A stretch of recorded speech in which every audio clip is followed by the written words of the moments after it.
Bazen otomobil tarihindeki en acımasız savaşlar pistlerde değil, kibirli Alman yöneticilerin oturduğu o soğuk toplantı odalarında başlar. 80'lerin sonu 90'ların başı. Almanya'nın o bastıkça basabileceğin hız sınırı olmayan otobanlarında ve DTM yarış pistlerinde bir Bavyera fırtınası esiyor. BMW E30 M3 adında hafif, çevik, sürekli kesiciye giren ve deliler gibi devir çeviren o harikayı yaratmış, önüne çıkan her şeyi ama özellikle de o burnu havada Stuttgartlıları yani Mercedes-Benz'i kendi evinde tokatlıyor. Yarış filmlerinde olur ya hani diğer arabalar gerçekten yavaş gider, SS araba ise onları takır tukur geçer. Hani çok hızlıymış gibi. E30 M3 DTM pistlerinde aynen böyle bir şeydi. Karşısında kimse tutunamıyordu. Halbuki Mercedes yıllarca lüksün ve sarsılmaz, güvenli, yenilmez kalesiydi. Gümüş otlar efsanesiyle motorsporları genlerinde vardı ama ego öyle bir tavandı ki artık hız sadece arka koltuktaki patronun holdingdeki toplantıya zamanında yetişmesi için gereken bir teferruattı. Bavyeralı rakiplerine tepeden bakıyor. Bırakın o serseriler kendi aralarında sokak köşelerinde oynasın diyorlardı. Bu savaşı ilk başlatan Mercedes'in kendisiydi. Yıllar önce o Baby Benz'i yani 190E kasasını alıp İngiliz motor sihirbazı Cosworth'a emanet etmişlerdi. Ama BMW o Cosworth hamlesini E30 M3 ile öyle gaddar bir cevap vermişti ki Gümüş Yıldız'ın onuru asfalta gömülmüştü. O gün Stuttgart'taki mühendislerin gözü döndü. Yönetim kurulu masasına bir yumruk indi ve dediler ki madem bir sokak kavgası istiyorlar onlara o sokakların nasıl kan gölüne dönüşeceğini göstereceğiz. Ellerindeki o uysal aile arabasını bizzat rüzgar tünellerinin aklını çıkaracak devasa bir kanatla donatacaklardı. Bu araba sıradan bir mühendislik projesi değildi. Bu araba siyah takım elbise giymiş, gölgelerde dolaşan, susturuculu silah taşıyan bir tetikçiydi. Tek bir varoluş amacı vardı. BMW M3'ü bulmak ve onu kendi çöplüğünde yok etmek. Bugün gündemimizde otomobil tarihinin en öfkeli misillemesi yatıyor. Bugün DTM pistlerinin Azrail'i Mercedes 190E 2.5 16 Evolution 2'ye bakıyoruz. Ama önce biraz geriye gitmemiz lazım. Bu canavarın Cosworth tezgahlarındaki o ilk doğuşuna. Şimdi oksijen sensörlerinizi iptal edin. Çünkü bu hikayede sadece 7200 devirde yanan o çiğ benzin ve saf bir Alman intikamı var. Çayınız kahveniz hazırsa hadi başlayalım. Her efsanenin arkasında kağıt üzerinde yapılmış devasa bir hata veya planlanmamış bir kaos vardır. 190E Evo 2'nin doğuşu da farklı değildi. Stuttgart'taki mühendislerin böyle bir şey akıllarına bile gelmemişti. Onlar sadece bir aile arabası yapmak istemişlerdi. Yıl 1982. Dünya petrol krizinin sarsıntılarını henüz atlatamamış. Yakıt fiyatları tavan yapmış, insanlar o devasa V8 motorlu gemi gibi Amerikan arabalarından ve ağır Alman tanklarından kaçmaya başlamıştı.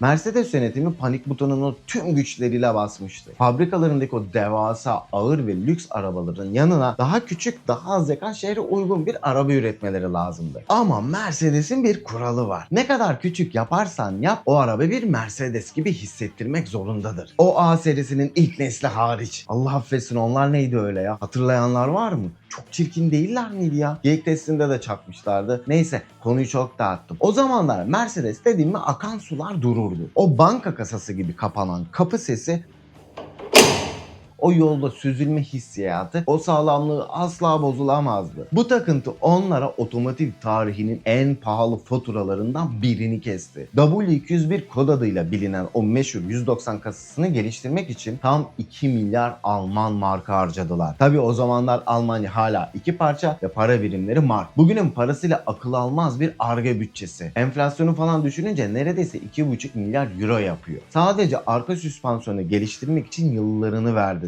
5 kollu bağımsız arka süspansiyon adını verdikleri bir şaheser yarattılar. Bu sistem arka tekerleklerin her türlü virajda, her türlü çukurda asfalta bildiğin sülük gibi yapışmasını sağlıyordu. Ortaya çıkan araba 190E, bir mühendislik harikasıydı. Basın ona Baby Benz dedi. Takım elbiseli memurların, doktorların, güvenli ve sessiz bir yolculuk isteyenlerin favorisi oldu. Her şey mükemmeldi. Ta ki Mercedes mühendislerinin içindeki o bastırılmış hız şeytanı uyanana kadar. O dönem motor motor sporlarında fırtınalar kopuyordu ve rally parkurları markaların şov alanıydı. Mercedes mühendisleri altlarında o milyarlarca mark harcanmış, arka tarafı yere zamp gibi yapışan kusursuz şasiye baktılar ve dediler ki biz bu arabayla rally yaparız, toprağın krallarını tokatlarız. Büyük bir hevesle İngiliz motor dehası Cosworth ile anlaşmayı yapıp 190E'yi rally parkurları için hazırlamaya başladılar. Planları 320 beygirlik bir rally canavarı yapmaktı. Cosworth söz verdikleri 2.3 litrelik 16 valvli ve yaklaşık 320 beygir güç üreten safkan bir yarış motoru tasarladı. Fakat tam o sırada Ingolstadt'tan bir canavar kükredi.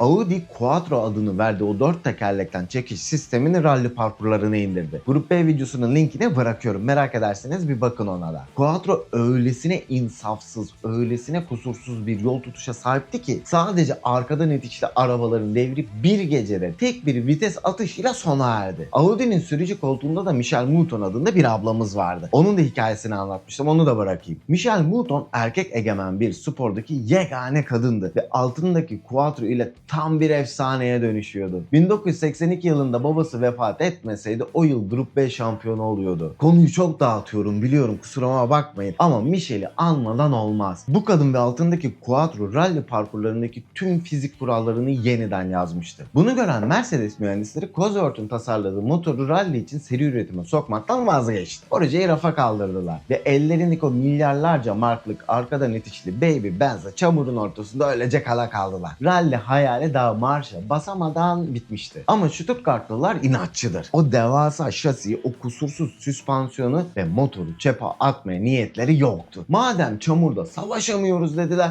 o zaman biz de asfaltta evimize döneriz deyip gözlerini Almanya'nın en vahşi, en rekabetçi, tamponu dövüşülen arenasına diktiler. DTM, yani Alman Binek Otomobiller Şampiyonası. Almancasını tam söyleyemeyeceğim, dilim tam dönmüyor ama şuralara bir yerlere yazacağım. Deutsche Tourenwagen Meisterschaft. Karar verilmişti. O sessiz, sakin dedelerin bindiği Baby Benz DTM pistlerinde bir yarış arabasına dönüşecekti. Şasi kusursuzdu. Süspansiyonlar rakipsizdi. Araba virajları merkez kaç kuvveti diye bir şey yokmuşçasına kesebilirdi. Ama Mercedes'in büyük bir hevesle girdiği o toplantı odasında yüzlerine böyle soğuk, okkalı bir tokat atıldı. DTM'in, yani Alman Binek Otomobiller Şampiyonası'nın o acımasız kuralları. Ellerinde Cosworth'un rally için tasarladığı o çığlık çığlığa bağıran 320 beygirlik safkan yarış motoru vardı. Bu iş tamamdı. Bu motoru DTM arabasına koyalım ve pistin tozunu attıralım. Ama motor sporları tarihinin en büyük baş belası olan o kural karşılarına dikildi. Homologasyon. DTM kuralları çok netti. Pistte yarıştığın arabanın şasisi ve motor bloğu neyse aynısından en az 5000 adet üretip sokakta satmak zorundaydı. Ve filmin koptuğu yer burası oldu. Sen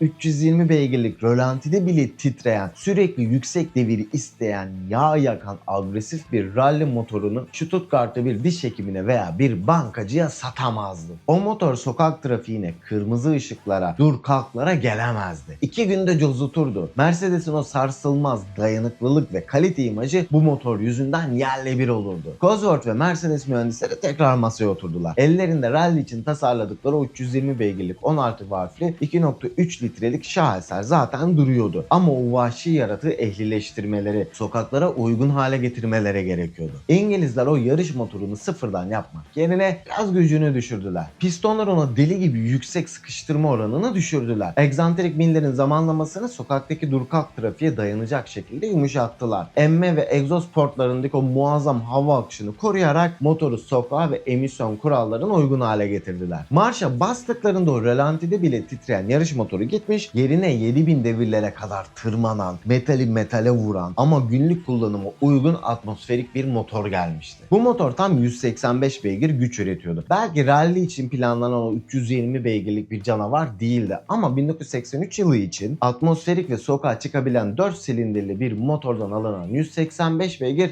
gayet yeterliydi. Ama Almanlar, raho şüpheci ve garantici Almanlar, kaputun altındaki ciğerin İngiliz olması onları içten içe rahatsız ediyordu. Bir Mercedes yolda kalmaz olmaz kuralı her şeyden üstündü. Bu motorun DTM'den önce dayanıklılığını tüm dünyaya ama en çok da kendilerine kanıtlamaları gerekiyordu. 1983 yılının Ağustos ayında 3 adet 190E 2.3 16 aracını İtalya'daki o devasa çanak şeklindeki yüksek hız pistine Nürburgring'e indirdiler. Testin amacı basitti ama insanlık dışıydı. Arabalar marşa basacak ve 50.000 kilometre boyunca durmaksızın tam gaz döneceklerdi. Sadece yakıt almak, lastik değiştirmek ve sürücülerin tuvalete gitmesi için 20-30 saniyelik pit stoplar yapılacaktı. Geri kalan her saniye dip gazdı. O 16 wattlı Cosworth motoru tam 201 saat 39 dakika boyunca o İtalya'nın Ağustos sıcağında ibre sürekli kırmızı çizgide ortalama 248 kilometre hızla döndü. Çığlık çığlığa limitleri zorlayarak 50.000 kilometrenin sonunda arabaların kontağı kapatıldığında tek bir cıvata bile gevşememişti. Motor tek bir damla yağ eksiltmemiş, kompresyon kaçırmamıştı. Oradan 3 dünya rekoru ve 12 uluslararası sınıf rekoru kırarak ayrıldılar. Mercedes dünyaya ve rakiplerine o ölümcül mesajı vermişti. Bizim sokağa indirdiğimiz serseri bile sizin en kral arabanızdan daha dayanıklıdır. Hatta bu arabanın şasisinin ve motorunun ne kadar kusursuz olduğunu kanıtlayan otomobil tarihinin en destansı anlarından biri 1984 yılında yaşandı. Nürburgring pistinin yeni halinin GP Strecke'nin açılışı için efsanevi bir gösteri yarışı düzenlendi. Girit'te Alain Prost, Niki Lauda, Keke Rosberg, James Hunt gibi Formula 1'in ağaları paşaları vardı. Yarışın adı Race of Champions'tı zaten. Hepsine tamamen aynı standart birer 190E 2.3 16 verildi. Fakat o yarışta Formula 1 dünyasında henüz adı pek bilinmeyen dalgalı saçlı genç bir Brezilyalı vardı. O genç adam altındaki 190E'nin o mükemmel şasisini ve Cosworth motorunu öyle bir kullandı ki tüm Formula 1 şampiyonların tokatlayarak birinci oldu. O genç adamın adı Ayrton Senna'ydı. Onun da videosunu yapmıştım. Part 1'in linkini koyuyorum. Senna 190E'nin limitlerinin ne kadar yüksekte olduğunu tüm dünyaya o gün kanıtlamıştı. Ama durun. O yıllarda pistlerin hakimi olan BMW 84'ten itibaren pilotlar şampiyonluğunu bazen başka markalara bıraksa da markalar şampiyonluğunu asla başkasına bırakmamıştı. Hatta spoiler vereyim 90'a kadar da bırakmayacaklardı. Mercedes bu 185 beygirlik arabalarla mı DTM pistine çıkıp o Bavyeralı delilerle savaşacaktı? Tabii ki de hayır. Mercedes DTM kurallarının emrettiği o 5000 adetlik satış kotasını doldurmak için bu 185 beygirlik sivil versiyonları üretti ve halka sattı. Federasyona gidip bakın biz bu arabayı sokaktaki adama satıyoruz. Artık yarışabilir miyiz lütfen dediler. Onayı aldıkları an o sivil arabaları DTM garajlarına çektiler. O uysallaştırılmış Cosworth motorunun boğazını tekrardan açtılar. Susturucuları söküp attılar. Devir saatini yükselttiler ve yarışı özel düz boru egzozlarla donattılar. Sokakta 185 beygir olan o araba Grup A DTM yarış versiyonuna dönüşünde artık 260 beygirin üzerine çıkmış, içindeki tüm lüks sökülüp atılmış safkan bir ölüm makinesine dönüşmüştü. Her şey kusursuz işliyordu. Mercedes DTM pistlerinde ve sokaklarda 2.3 16 ile biz geliyoruz demişti. İngiliz motoru ve Alman şasisi mükemmel bir uyum yakalamıştı. Ta ki 1986 yılına kadar. Mercedes'in bu yürüyüşü Münih'teki BMW genel merkezinde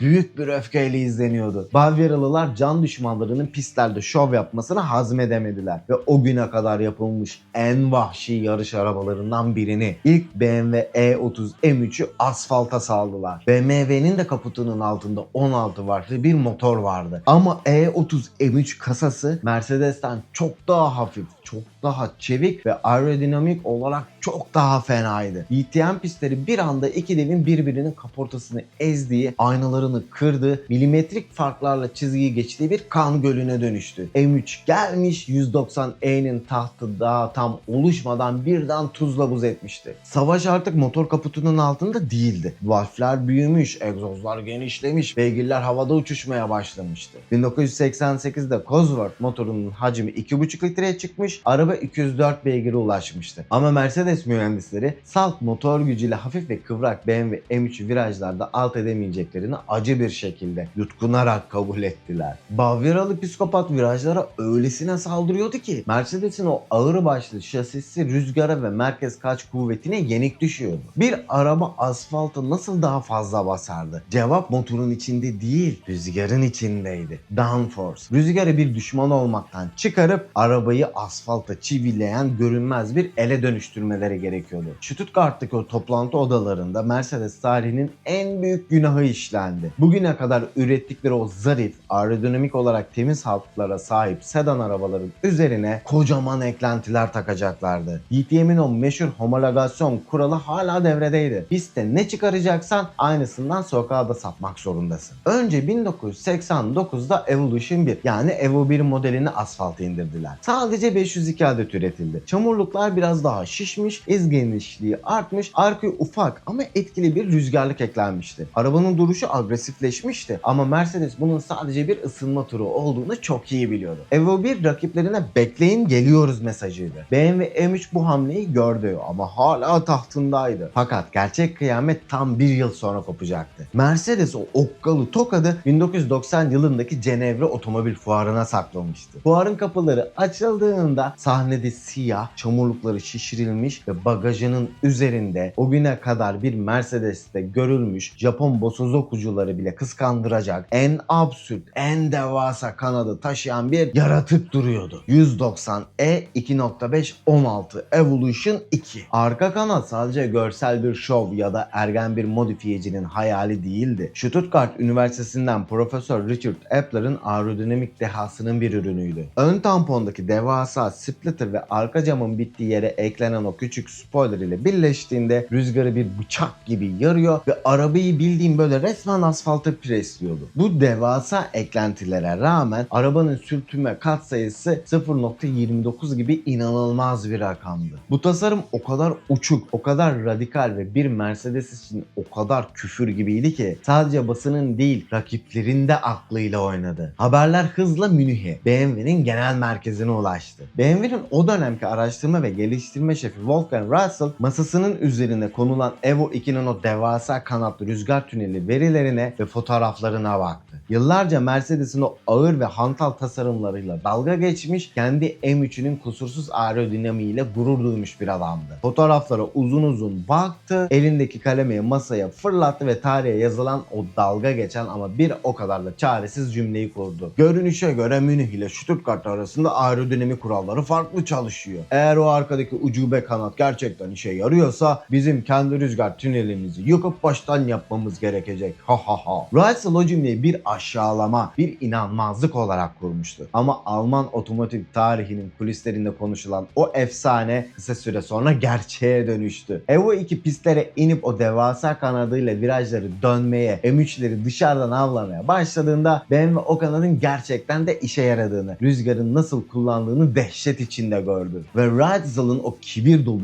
cümlesi rüzgarı tükürmek gibi tak diye kendi suratına geri döndü. BMW aerodinamik testlerinde hata yaptığını, geri kaldığını anladı ve kendi rüzgar tünelini gerçekten de baştan aşağı yenilemek zorunda kaldı. Bir Mercedes sadece bagaj kapağının üzerine taktığı bir kanatla piste çıkarak rakibinin fabrikasını yıktırmıştı. Tabii Mercedes'in bu şovu sadece rüzgar tüneliyle sınırlı kalmayacaktı. Kaputun altındaki İngiliz sihirbazı da boş durmamıştı. Cosworth sokak versiyonu için o 2,5 litrelik motoru 235 beygire çıkarmış, devir saatinin 7700'lerde kesiciye girecek şekilde ayarlamıştı. Ama gerçek bomba DTM pistine çıkan o yarış versiyonuydu. Yola çıkan o 235 beygirlik motor pistteki AMG destekli yarış versiyonunda hiçbir turbo ve aşırı besleme olmadan atmosferik haliyle tam 372 beygire ulaşıyor ve Roadrunner'ın ayakları gibi 9000 devir çeviriyordu. Sadece 502 şanslı kişinin satın alabildiği bu sokak versiyonları vitrinleri süslerken sıra gerçek savaş arenasına. DTM'in o yanık lastik kokan, çamurlukların birbirine sürttüğü pistlerdeydi. Orada kan dökme vakti gelmişti. Artık hesaplaşma zamanıydı. M3'ün krallığı sallanıyordu. 90'ların başına geldiğimizde DTM yani Alman Binek Otomobiller Şampiyonası artık sadece bir otomobil yarışı değildi. Orası Alman otomotiv devlerinin namus meselesiydi. Formula 1'de araçlar birbirine değmeden zarifçe geçiş yapabilirdi ama DTM farklıydı. DTM daha çok bir bar kavgasına benziyordu. Kaportalar ezilir, aynalar kırılır, tamponlar kopar ve kimse ayağını gazdan çekmezdi. Mercedes'in o karanlık tetikçisi 190 E 2.5 16 Evolution 2 bu bar kavgasının tam ortasına o devasa arka kanadı ve kaputunun altındaki 372 beygirlik İngiliz sihrini kuşanarak yaşanarak indi. BMW cephesi de boş durmamıştı. Onlar da M3'ün en vahşi versiyonu olan Sport Evolution yani Evo 3 modelini asfalta sürmüştü. İki Alman devi ellerindeki tüm mühendislik gücünü, tüm Ar-Ge bütçelerini, tüm nefretlerini bu iki arabaya yüklemişti. 1990 ve 91 yılları tam bir ölüm kalım savaşıydı. M3 virajlarda hala çok tehlikeliydi ama Evo 2'nin o devasa kanadı aerodinamik olarak çalışmaya başlamıştı. Düzlüklerde 9000 devir dönen Cosworth motoru rüzgarı bir bıçak gibi yarıyor. Virajlara geldiklerinde ise o rüzgar arabayı Assetto Corsa'da grip hilesi açmış gibi asfalta yapıştırıyordu. Mercedes'in o yıllar önce 2 milyar mark harcayarak tasarladığı o meşhur 5 kollu arka süspansiyon rüzgarın gücüyle birleşince ortaya fizik yasalarını esneten bir yol tutuş çıkmıştı. Ve nihayet o beklenen an, hesaplaşma zamanı geldi. 1992 DTM sezonu. Stuttgartlıların yıllardır içinde biriktirdiği o intikam hırsı ve o devasa Ar-Ge bütçesi 1992 yılında kelimenin tam anlamıyla patladı. Mercedes AMG'nin de sihirli dokunuşlarıyla arabayı öylesine kusursuz bir hale getirmişti ki BMW M3'ler aynalarına baktıklarında üzerlerine yüksek devirle bağıra çağıra gelen gümüş bir yıldız görüyordu sadece. 1992 sezonu Bavyeralılar için bir yarış değil, bir katliamdı. Mercedes pilotu Kral lakaplı efsanevi Alman sürücü Klaus Ludwig Evo 2'nin direksiyonunda şiir yazıyordu. Araba o kadar baskındı ki sadece o yıl düzenlenen 24 yarışın 16'sını Mercedes Evo 2 kazandı. Hatta o sezon motorsporları tarihi için unutulmaz bir ana daha sahne oldu. Hatırlarsanız rallide Audi Quattro ile ortalığı dağıtan Michèle Mouton ablamızdan bahsetmiştik. 1992 DTM sezonunda da benzer bir efsane doğdu. Alan Lowe 190E Evo 2'nin direksiyonuna geçti ve Hockenheim Ring'de efsanevi Keke Rosberg'i bile geride bırakarak birinci oldu. Alan Lowe DTM tarihinde yarış kazanan ilk ve tek kadın pilot olarak adını altın harflerle tarihe yazdırdı. Mercedes sadece rakiplerini yenmiyor, tarih yazıyordu. Sezon bittiğinde puan tablosu Münih'teki BMW yöneticileri için bir utanç belgesiydi. Klaus Ludwig şampiyon olmuş, Mercedes markalar şampiyonluğunu ezici bir farkla kazanmış ve BMW'nin o yenilmez denilen E30 M3 efsanesi kendi evinde, kendi çöplüğünde darmadağın edilmişti. Mercedes'in yıllar önce o soğuk toplantı salonunda verdiği sokakları kan gölüne çevirme sözü tutulmuştu. Siyah takım elbiseli tetikçi işini kusursuz yapmış, hedefini yok etmiş ve silahlarının namlusundan tüten dumanla karanlığa geri dönmüştü. 1992'nin sonunda BMW bu ağır yenilginin ardından DTM'den resmi olarak çekildi. Kibir savaşı bitmiş, Mercedes nihai zaferini ilan etmişti. BMW fabrika takımı olarak bir daha DTM pistlerinde 2012 yılına kadar ortalıklarda görünmedi. Tam 20 yıl. Bugün o sokak versiyonu olarak sadece 502 adet üretilen 190E Evo 2'ler otomobil dünyasının en kutsal kadehlerinden biri olarak kabul ediliyor. Neredeyse tamamı Blau Schwarz yani mavi siyah metalik renkte üretilen bu araçlar bugün müzayedelerde yarım milyon dolarlara el değiştiriyor. Ama bu arabanın değeri fiyat etiketinde değil, temsil ettiği o felsefede yatıyor. Evo 2 rüzgar tünellerinin akıl sağlığını bozan, Cosworth ile kurulan o ittifakın ve bir mühendislik kibrinin ete kemiğe bürünmüş halidir. O biz sadece ağır başlı ve güvenli arabalar yaparız diyen bir markanın damarına basıldığında ne kadar acımasız ve ne kadar psikopat ve ne kadar ölümcül olabileceğini gösteren çelikten bir anıttır. 190E 2.5 16 Evolution 2 sadece bir araba değildi. O pistlerin Azrail'i, Bavyera'nın kabusu ve otomobil tarihinin en kusursuz misillemesiydi. Ve işte dostlar, bugünün konu Mercedes 190E Evo 2 idi. Buraya kadar izlediyseniz, benimle beraber eski zamanlara, o tutkuyla hareket edilen anlara ah be dediyseniz yüreğinize sağlık. O yılların Grup A homologasyon kuralları sağ olsun markalar sokağa satmak için böyle deliler üretti. Size bir zaman makinesi ve sınırsız bütçe versem o dönemin garajına hangi homologasyon efsanesini veya efsanelerini çekerdiniz? 190E Evo 2 mi? E30 M3 mü? Ford Sierra RS Cosworth mu? Yoksa çamurun kralı Audi Quattro mu? Yorumlarda o rüya garajlarınızı bekliyorum. Her birini tek tek keyifle okuyup cevap veriyorum. Benim için çok değerliler. Aynı dili konuşabildiğim insanlarla sohbet ediyorum çünkü. Ve eğer otomobil dünyasının bu tarz samimi, dertli ama gerçek mekanik ruhunu koruyan hikayelerin devam etmesini isterseniz kanala abone olup kulübe katılmanız ve videoya bir beğeni bırakmanız benim için dünyalara bedel. Bu platformda bu tarz işleri ayakta tutan yegane şey sizin bu desteğiniz. Flat out yaşamayı unutmayın. Kendinize çok ama çok iyi bakın. Sonra görüşürüz.